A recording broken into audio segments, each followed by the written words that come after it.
Hi, this is Dinesh Gangasani. Welcome to my channel. Think about this. Basmati బియ్యం అండి. ఇవి ప్రపంచంలో ఒక భారతదేశం, పాకిస్తాన్లో తప్పించి ఎక్కడ కూడా ఇలాంటి టేస్ట్తో ఉండే బాస్మతి బియ్యం ఎక్కడ కూడా పండవండి. ఎన్నో దేశాల వాళ్ళు ట్రై చేశారండి, కానీ విఫలమయ్యారు.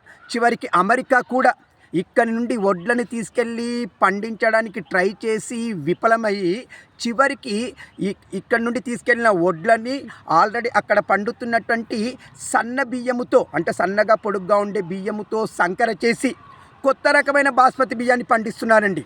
కానీ అవి ఎంతకు మన భారతదేశానికి, పాకిస్తాన్లో పండే బాస్మతి బియ్యముతో సరితూగవు. మరి ఇప్పుడు వాళ్ళు అక్కడ పండిస్తున్నటువంటి ఆ రకాలు ఏంటంటే టెక్స్మతి, మిస్మతి, కస్మతి, ఇలా రకరకాల వెరైటీలతో అక్కడ బాస్మతి బియ్యాన్ని పండిస్తున్నారు. ఏది ఏమైనా బాస్మతి బియ్యం అంటేనే మన భారతదేశం, పాకిస్తాన్ అండి. ఇది గుర్తుపెట్టుకోండి. ఇట్లు దినేష్ గంగ.